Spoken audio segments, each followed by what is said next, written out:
देखो बेटा यूनिट जो है, यूनिट पोटेंशियल डिफरेंस का वो है वोल्ट। ठीक है जी, एक्चुअली वोल्ट एक साइंटिस्ट था, वोल्टेक कहते हैं उसको, साइंटिस्ट का नाम था, उसने अपने अकॉर्डिंग लिखा, इसने डिस्कवर किया था वोल्टेज के बारे में, और बैटरी भी इसने ही बनाई थी, सेल सबसे पहले। तो डिफाइन 1 वोल्ट, 1 वोल्ट कब होता है? देखो बेटे मैंने आपको फॉर्मूला बताया था अभी, W is equal to QV, तो V is equal to W upon Q। 1 volt कब होगा? when 1 joule of work is done to move 1 coulomb of charge. When 1 joule of work is done to move 1 coulomb of charge, then potential difference is said to be 1 volt.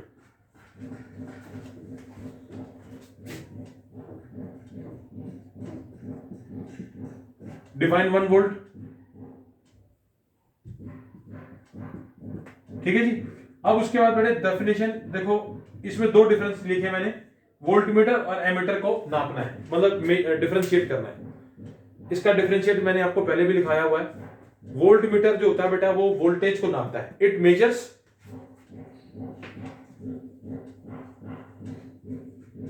Potential difference, और ये क्या करता है? Current को major करता है। पहला difference ये।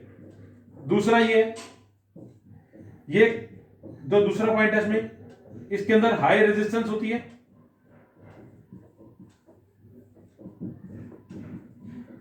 और इसमें लो रेजिस्टेंस होती है। ये कनेक्टेड इन पैरेलल और कनेक्टेड इन सीरीज।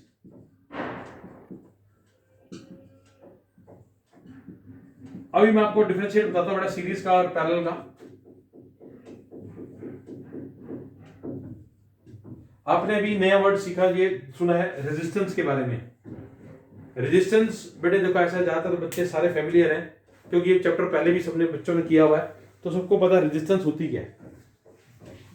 इसका डिफरेंशिएट कर लो बेटा वोल्टमीटर एमीटर का। और रेजिस्टेंस क्या होती है? जब भी कभी किसी कंडक्टर में करंट फ्लो होता है, तो मैंने आपको बताया था इलेक्ट्रॉन्स मूव करते हैं, और जब इलेक्ट्रॉन्स मूव करते हैं, एक कंडक्टर के अंदर लाखों करोड़ों इलेक्ट्रॉन्स होते हैं, और जब वो मूव करते हैं तो आपस में टकराते हैं, फ्रिक्शन पैदा हो जाती है। मतलब एक्चुअली क्या होता है, इलेक्ट्रॉन्स तो मूव कर रहे हैं बट कंडक्टर के अंदर एटम्स भी होते हैं, उनमें पॉजिटिव चार्ज होता है प्रोटॉन्स। तो क्या होता है कि एक अट्रैक्शन पैदा हो जाती है, उस अट्रैक्शन के कारण इलेक्ट्रॉन्स का फ्लो होना रुक जाता है, धीरे हो जाता है, रुकावट कहते हैं इसको। तो उसको कहता है resistance. Resistance is a property which restricts the flow of charges। बड़े रेजिस्टेंस डिपेंड करती है लेंथ और एरिया पे, ये आपको मैं भी समझाऊंगा इसके बारे में, रेजिस्टेंस के बारे में थोड़ा सा। रेजिस्टेंस तो मैंने आपको वैसे बता दिया है, रुकावट होती है। और उसके बाद ये पैरेलल और सीरीज, दो कॉम्बिनेशन होते हैं बेटे करंट सर्किट के, एक होता है पैरेलल, एक होता है सीरीज। अभी पैरेलल और सीरीज की ना जो डेरिवेशन आएगी तो समझ में आ जाएगा आपको ये पैरेलल और सीरीज क्या होता है। ठीक है, इसको नोट कर लो और इसको लर्न कर लो बेटा, ये करना है आपने।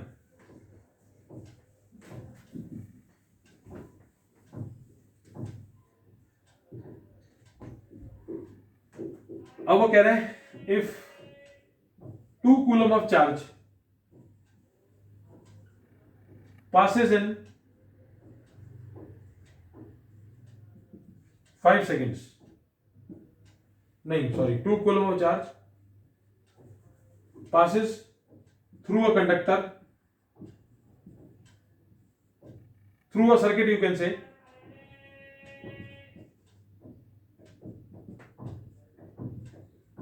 having voltage या potential difference PD, potential difference 20 volts, find work done। तो W is equal to QV होता है, Q is charge 2 coulomb, V voltage 20 volt, तो ये होगा 40 जूल्स वर्क डन।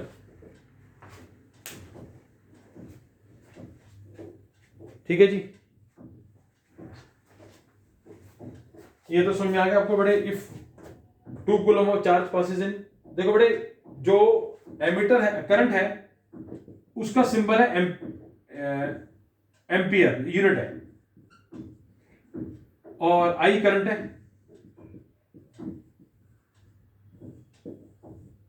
और जो चार्ज है उसका सिंबल है क्यू, और उसका यूनिट है कूलम,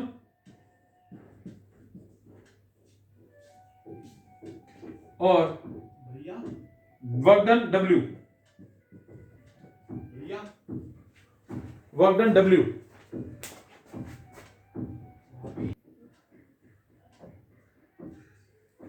बड़े करंट होता है, करंट का सिंबल है आई और यूनिट उसका एम्पियर है,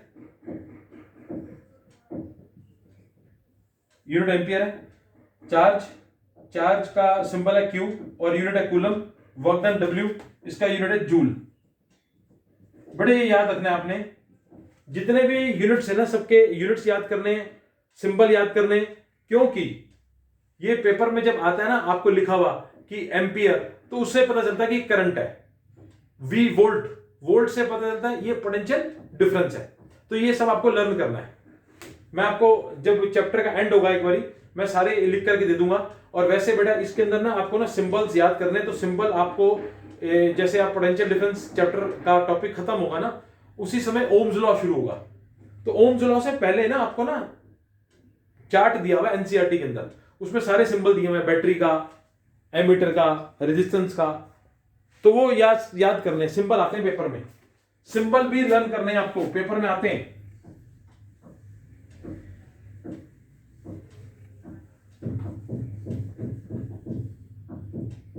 जैसे देखो ये बैटरी का सिंबल है, ये सेल है, सॉरी। अगर मैं ऐसे 2 3 इकट्ठी कर दूं, प्लस माइनस, तो ये बैटरी बन जाती है।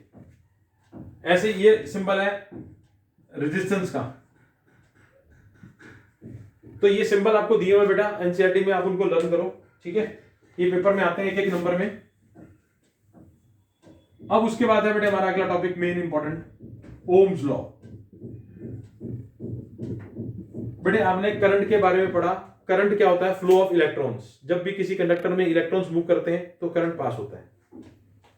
और करंट पास होने का कारण क्या होता है ये भी आपको बता दिया मैंने, पोटेंशियल डिफरेंस मतलब इलेक्ट्रिक प्रेशर।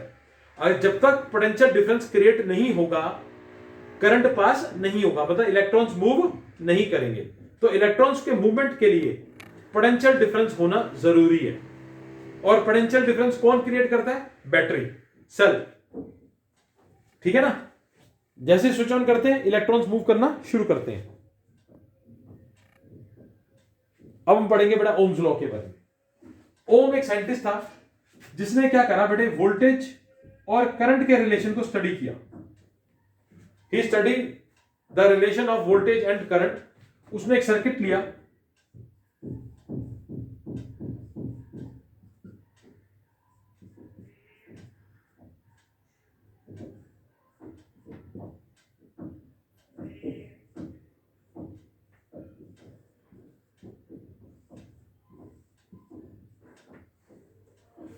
मैंने एक छोटा सा सर्किट बनाया है।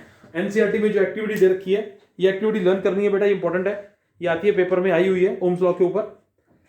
और आपने क्या करना है, एक सर्किट लेना है, उसमें बैटरी ले ली है, ये स्विच है, ये एमीटर है करंट को नापने के लिए, ये सीरीज में लगा हुआ है। देखो ये सीरीज में है, ये प्लस और ये माइनस। जब तक आप प्लस और माइनस नहीं दिखाओगे ना बेटे सर्किट कंप्लीट नहीं होगा। तो नंबर काट लेगी मैडम, इसलिए प्लस और माइनस का ध्यान रखना है, ठीक है जी।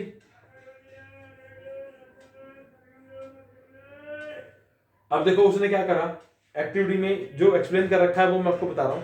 उसने पहले 1 वोल्ट की बैटरी ली, 1 वोल्ट की, स्विच ऑन किया और करंट को नापा। और वोल्टमीटर तो उसको पता ही था कि वोल्टमीटर में मैंने वोल्टेज कितनी ली है, V1 वोल्ट है। करंट आ गया 1 एम्पियर मान लेते हैं। उसने एक और बैटरी लगाई, एक और लगा दी 2 वोल्ट की, तो यहां पर करंट आया 2 एम्पियर।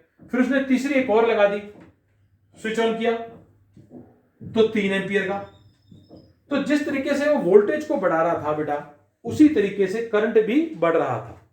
जिस तरीके से वोल्टेज बढ़ रही थी उसी तरीके से करंट भी बढ़ रहा था। तो उसने देखा एक रिलेशन कि V is directly proportional to I। जैसे जैसे straight line shows that V is directly proportional to I, जैसे जैसे वोल्टेज बढ़ेगी वैसे वैसे करंट भी बढ़ेगा। और ये जो है ना मेरे बच्चे, ये स्लोप है, स्लोप ऑफ VI ग्राफ। ये क्या देता है बेटा? Gives resistance. ये क्या देता है? ये रेजिस्टेंस के बारे में बताता है हमारे को। Slope of VI graph gives resistance. तो V is directly proportional to I। और अगर मैं इस प्रोपोर्शनलिटी के साइन को हटाऊं तो ये RI, V equal to RI, where R is resistance. ये होता है constant of proportionality. R resistance, रुकावट। जितनी रेजिस्टेंस ज्यादा होगी उतना करंट कम हो जाएगा। देखो बेटा, V इक्वल टू IR होता है, तो I equal to V upon R। अब करंट जो वो इनवर्सली प्रोपोर्शनल है रेजिस्टेंस के। Current is inversely proportional to resistance. More is the resistance, less is the current. Less is the resistance, more is the current. Directly inversely proportional. एक चीज को बढ़ाने पर दूसरी कम हो रही है, क्योंकि जितने इलेक्ट्रॉन्स धीरे धीरे मूव करेंगे करंट भी उतना ही धीरे हो जाएगा। जितने इलेक्ट्रॉन्स तेज जाएंगे करंट भी उतना ही तेज हो जाएगा।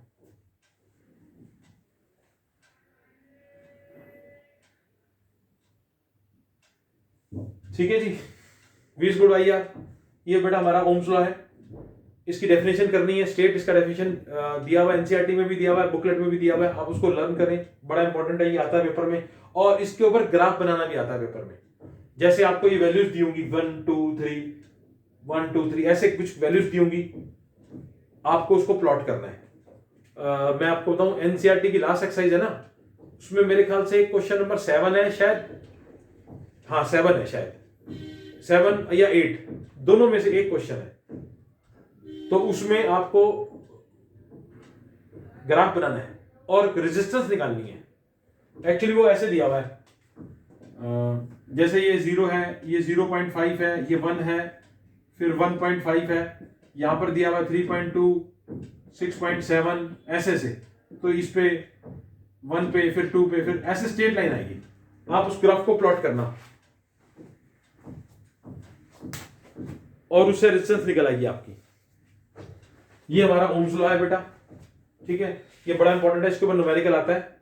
V इक्वल टू IR, ये फॉर्मूला बहुत इंपॉर्टेंट है क्योंकि ये आगे भी आपको काम आएगा। ओम एक साइंटिस्ट था जिसने हमारे को वोल्टेज और करंट के रिलेशन के बारे में बताया था।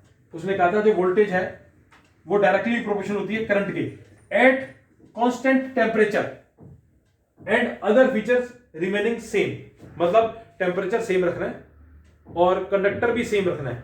हाँ, अगर आप कंडक्टर चेंज कर रहे हो, कभी आयरन ले रहे हो, कभी स्टील ले रहे हो, कभी कुछ और ले रहे हो, तो उसमें फिर थोड़े से फर्क आ जाते हैं। क्यों? क्योंकि उसके अंदर क्या होता है, हर कंडक्टर की ना खुद की एक रेजिस्टेंस होती है, तो रेजिस्टेंस कम और ज्यादा हो जाती है, जिसकी वजह से करंट पे भी असर आता है। अगर आप एक ही कंडक्टर ले रहे हैं लेंथ के हिसाब से, आप कंडक्टर को चेंज नहीं कर रहे, तो हमेशा V और I की रेशो सेम आएगी। V is directly proportional to I। जैसे से V बढ़ेगा वैसे से I भी बढ़ेगा। एक और आप दूसरा ले लेते हो कोई कंडक्टर, मान लो आपने सॉफ्ट आयरन ले लिया, तो भी रेशो सेम आएगी। लेकिन कभी आप किसी सर्किट में आयरन ले रहे हो, उसी सर्किट के अंदर अगली बार आपने एक्सपेरिमेंट में सॉफ्ट आयरन ले लिया, अगले एक्सपेरिमेंट में आपने एल्यूमिनियम ले लिया, मतलब डायग्राम सेम है, कंडक्टर को चेंज कर रहे हो, तो फर्क आ जाएगा वैल्यूज के अंदर। वो क्यों आएगा? क्योंकि जब कंडक्टर चेंज करोगे तो रेजिस्टेंस भी चेंज हो जाएगी, क्योंकि रेजिस्टेंस जो है वो मटेरियल पे डिपेंड करती है। हम नेक्स्ट टॉपिक, नेक्स्ट क्लास में फैक्टर्स ऑफ रेजिस्टेंस के बारे में पढ़ेंगे और रेजिस्टेंस को थोड़ा डिटेल में पढ़ेंगे। ठीक है जी, आज इतना ही करेंगे। अब इसके बाद नेक्स्ट क्लास में हम इलेक्ट्रिसिटी को कंटिन्यू करेंगे, फिर मैग्नेटिज्म को कंटिन्यू करेंगे, फिर उसके बाद मैं इसका टेस्ट लूंगा। अब आप इसको वीडियो को आज जरूर अटेंड करें क्लास को, ठीक है।